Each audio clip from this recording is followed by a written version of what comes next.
Okay, picture this. You've been podcasting a while, you have your perfect podcast setup, you've gotten so good with your mic technique and your interviewing skills and remote recording. You're using a remote recording solution like Riverside.fm or Squadcast.fm, and you have just secured perhaps the biggest, most exciting interview of your podcasting life. Maybe even the reason you got into podcasting is this bigwig, huge name in your industry. You sent them an email beforehand asking them to use a USB microphone if they have one, explaining how to get the best quality sound from their voice and why it's important to prioritize that, and also urging them to wear headphones. You show up the day of the interview, and this wonderful, huge, bigwig guest doesn't have a USB microphone and does not own a pair of headphones and is connecting with you through an old, buzzy laptop. What do you do?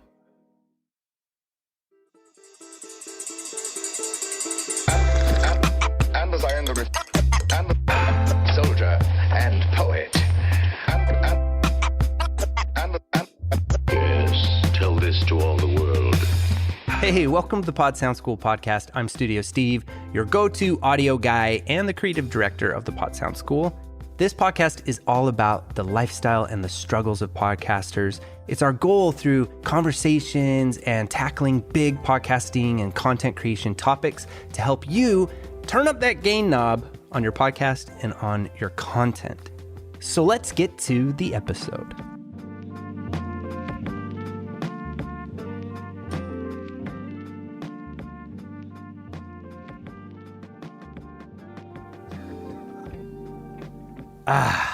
Remote recording. The bane of the interview podcaster's existence. Remote recording is so difficult because there are so many different variables involved, and it's so hard to get our guest on board with us to help us to get good audio. Now, there is a different type of podcaster who is remote recording every week with the same co-host or the same set of co-hosts. And if you fall into that category, you will especially find this episode very helpful. And no matter what category you fall into, by the end of this episode, you're going to have a really strong understanding about how to get the best quality remote recordings that you can. And at the very end of the episode, I'm going to share some tips of what you can do in the most disastrous situations. So as the title suggests, this episode is all about something very dear to my heart, the double ender. I'm going to break this episode into 4 parts. I'm going to try my best to stay inside of the topic of each point. First, we're going to talk about what a double ender is. Then I'm going to get into how you can achieve a double ender. Then we'll talk about an actual double ender versus the remote recording solutions, or basically how to do a double ender and the remote recording solutions at the same time. And then finally, we'll finish off by talking about, is it worth the extra trouble? Is it a lot of extra trouble? And what should you realistically be doing?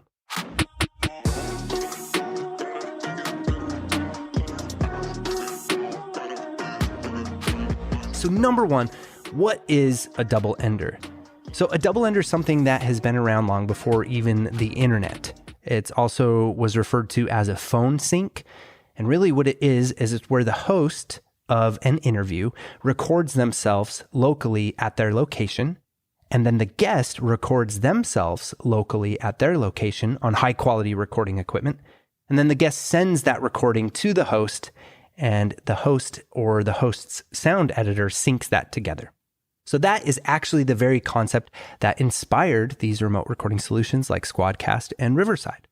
So if you haven't heard of Squadcast or Riverside or Zencastr, these are all remote recording solutions that are prioritizing high quality audio by essentially trying to achieve a double ender, which means recording locally on each person's machine or each person's computer and then uploading it to the internet. So hopefully that answers the question what a double ender is. Now let's move on to number 2, which is how to achieve this. How are we going to achieve a double ender? Well, the simple way to achieve it would be to use one of the remote recording solutions that I just mentioned. But let's pretend those don't exist. Let's go back in time before Squadcast and these amazing remote recording solutions came about. Let's say that we do, however, have Zoom or Skype or FaceTime, and then let's talk about how you can achieve a double ender. So what you would do is you would find a way to connect with your guest, whether it's FaceTime, whether it's a phone call, whether it's Zoom, whatever it is. And then you would record yourself on your computer into a DAW, or a digital audio workstation, or audio editing software. You would record yourself on your computer, hopefully through an audio interface and then a microphone, a really nice XLR microphone that's plugged into your audio interface, or a USB microphone. And the USB microphones are getting pretty fancy and nice nowadays. So you've got that already plugged into your computer, you may as well record. You can record separately into your DAW on your computer and also still use that same USB microphone or that same audio interface in a program like Zoom or Skype. But now for the tricky part. You've got to get your guest to do the same thing. So let's go back to, remember I mentioned the different type of podcaster, those of you who are recording with your co-host remotely every week, the same person. This should be easy for you because you can have that conversation with your co-host. And you can say, look, this is what you're going to do every week, okay? And you could do some trial and error together, and the two of you together, the 3 or 4 of you together can figure out all the tech stuff together. But if you're working with a different guest every week, then that becomes a whole different ballgame. So this is where you are going to have to get creative and find your own solution for educating your guest that will work with every different type of guest. How do I not offend my guest by asking them if they know anything about audio production? Luckily, we are in the age of global pandemics and things being remote all the time. So more and more people are getting well versed in capturing very good audio for streaming purposes and for online meeting. People have USB microphones, and it's not quite as difficult to explain these things as it was even a couple of years ago.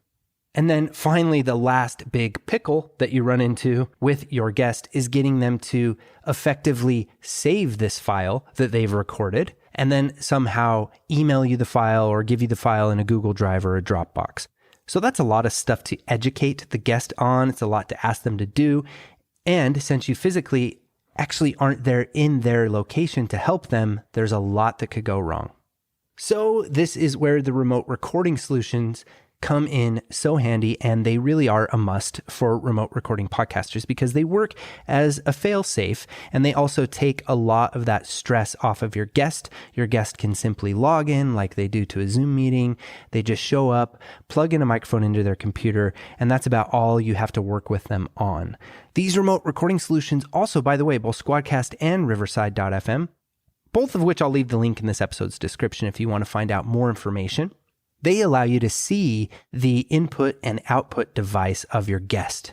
So this is really helpful, and this will actually take me into the last part of this chunk, how to achieve a double ender. And I just want to talk about some best practices, whether it be a double ender without the remote recording solutions using FaceTime or Zoom or Skype, or whether it be a double ender and using the remote recording solutions at the same time. There's some best practices that you can do with your guest and also with your co-host.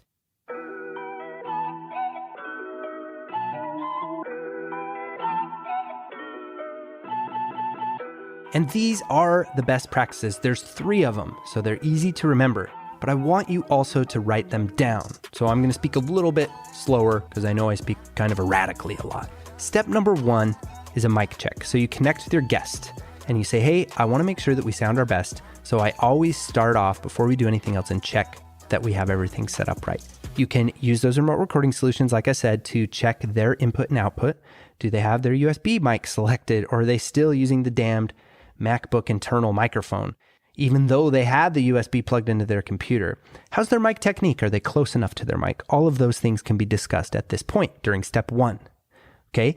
Now, step number 2, this is a huge one. As you hover or minimize or whatever you need to do, you get over to your digital audio workstation and you press record there. You have a track already set up and you press record there so that you are recording locally on your computer. And that only takes 1 second. And how I personally do it is I set up the project or the session first on my computer. I give it a naming convention like episode 42 and the guest's name. And then I set up a studio in Riverside FM and I call that episode 42 and the guest's name, or in Squadcast, whatever solution you're using. That way the naming convention stays the same and everything's nice and organized. So step 1, we did a mic check. Step 2, we've thrown our computer into record. At this point, if you've had that conversation and you feel comfortable with your co-host or with your guest, you can also help them to throw their computer in to record. Okay, so step 1, mic check. Step 2, double ender. Step 3 is going to be to capture some room tone. And that actually is after we throw our remote recording solution in to record. So now you press record in Riverside or in Squadcast, and you say, okay, now before we actually get into the episode, one last thing I'd like your help with is to capture 5 seconds of silence. My engineer insists on it, my podcast producer insists on it, however you want to word it. And actually what I do is I hold up my hand so it's not quite so awkward, and I count down with my hand, 5, 4, 3, 2, 1, and we capture the silence with no breathing or anything else. That really helps a lot when it comes to noise reduction later. And if you're not very familiar with noise reduction plugins, every DAW has some set of noise reduction plugins that come with it. And then there's also a lot of really cool noise reduction plugins that you can purchase. I really like the NS1 noise reduction that you can purchase from Waves. And that works in Reaper FM, that works in Adobe Audition, that works in Pro Tools, works pretty much in any digital audio workstation. And I also really love the Isotope RX7. Now, I know I'm not getting into noise reduction, but I'll leave the links for those noise reduction plugins in this episode's description for you, and you're welcome. So that's it. That's how you achieve it. That's the best practices. But what I just described in most cases is just going to be half of a double ender, because most of us just aren't comfortable enough training our guest to actually record themselves on their computer. And I think that's actually kind of a shame. And that's something that I really am passionate about, and trying to figure out a way to help that be easier for podcasters. So I'm actually thinking about doing a 2-part video series on YouTube, one for the podcaster, teaching them everything they need to know, and then one they could actually send to their guest that doesn't have any of the YouTube stuff, subscribe to my channel stuff, but it's just a nice video for your guest to teach them how to help you achieve a double ender and get the best quality audio possible. But in most cases, if you just do the half double ender, meaning that you just record yourself locally on your computer, then you're going to be just fine. So let's actually finish up this section by talking about one other thing that you might be asking, which is, okay, great. So I recorded myself on my computer, and I recorded myself and my guest on Riverside or on Squadcast. Now what do I do? And that really is the last piece in how to achieve this kind of a double ender. How do you sync up the conversation or the 2 tracks with each other? Well, Squadcast and Riverside make this really easy, because you just download the files from Riverside or from Squadcast, and then you upload or add or drop those files to your DAW or audio editing system that you're using, and you just match up the wave files. You just drag one wave file of your locally recorded file, your good primo recording file. You drag that over the top of your Squadcast recorded file until it sounds just right, until they match up perfectly, and then you just mute or delete your Squadcast file, and you're good to go.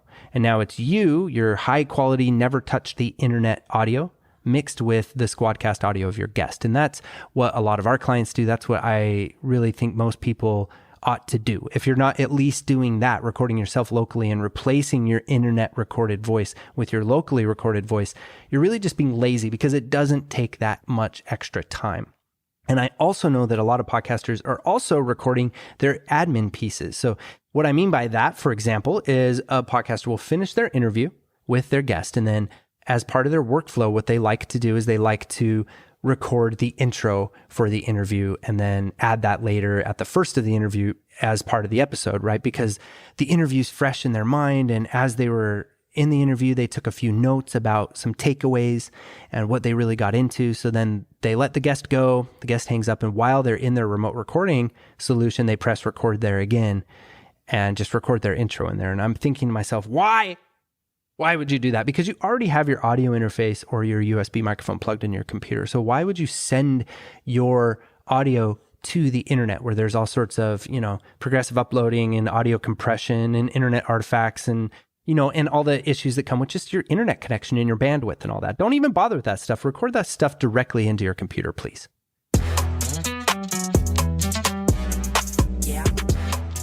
And now we can move on to the third part of this riveting and amazing and captivating podcast episode, and that is comparing the actual double ender to the remote recording solutions. So in my honest opinion, I think the remote recording solutions are excellent. I think they're great. I am so grateful for them, and I think they empower creators to create content remotely, which in today's day and age is so critical. But as a sound guy, when I drag the files from Squadcast or Riverside into a DAW and I A/B them or compare them back to back with my locally recorded files, there is a very noticeable difference. And there's some specific things I could talk about, but all I'm going to say is the audio quality is compromised and it is lower quality than what you would get if you just record locally into your machine. Now, if you compare on the other end, you compare Squadcast or Riverside to Zoom or Skype or a FaceTime recorded audio, it's night and day. I mean, the Zoom recordings are just trash. You can't keep the audio from Zoom. It just does not sound nice at all. So that's really how they compare. The other way that they compare is they take a lot of the thinking out of the equation. They make it a lot more convenient and it's very easy for your guests to connect. And actually, Riverside just released a new feature where your guests can connect on their phone. And that actually, we've done some tests on it. The audio they get just directly speaking into their phone isn't all that bad. And the technology is improving more every day. So I'm really excited to see where the future of this goes. But in the meantime, simply pressing record on your DAW before you record into your remote recording solution is the way to go. And if you can also get your guests to do it, that is extra the way to go. And if you have a co-host, then there definitely is no excuse for your co-host not to be recording themselves too, because you don't even need to pay for a DAW. You could use GarageBand. Reaper is pretty much free all the time, or it's just a one-time $60 after your 2-month trial with Reaper. But I know people who have been using Reaper for free the whole time they have it. It's just morally maybe not the best thing to do. And then Pro Tools First is also free. There's a lot of DAWs that can record really high quality audio directly from any computer, PC or Mac, that your co-host should be using as well too. And yes, it takes a little bit of education, but if you're not willing to put that education and that time and that extra effort to prioritize high quality audio on your podcast, then what are you doing? This is a medium of audio. You need to understand how some of these things work, and you need to try that extra 5%, 10%, 15% audio that you can capture by doing a double ender is worth it. Your brand, your business is worth it. That quality will make a difference. And most importantly, what it does is it increases the enjoyment of your listener. And that's really why we're doing this, is for our listeners, isn't it? So please think about these things and always look for ways that you can improve. And that will take us finally to number 4, which is it worth the extra trouble? And I think I already got to number 4 prematurely. Yes, it is worth the extra trouble. Absolutely. So hopefully you found that useful. Hopefully that answered all your double ending questions, but I do want to leave you with my extra little gem at the end here, which is how I started this episode, which is the scenario that you're all ready to do a double ender. You're all ready to do everything. You have a great microphone and you've got that hot guest on the line. They show up. They don't have headphones. They don't have a USB microphone. All they have is their laptop. Now they're on Squadcast with you or they're on Riverside with you. So that already is okay. But for them to get any kind of decent audio at all, man, they really need headphones. And if they don't have headphones, both Squadcast and Riverside have an option where you could say, I'm not using headphones. You'll definitely want to select that. But come on, they've got to have some headphones. And if they don't have headphones, it's okay.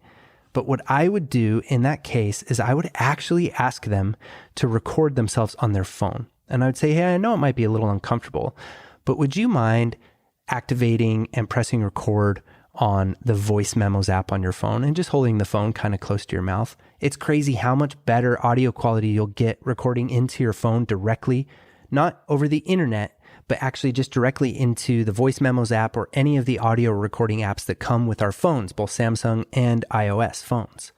That audio quality and the microphones on there are actually usually a lot better than the laptop microphones that are built into our laptops. And the built-in laptop microphones are usually right next to the buzzing fans that are built into these laptops as well.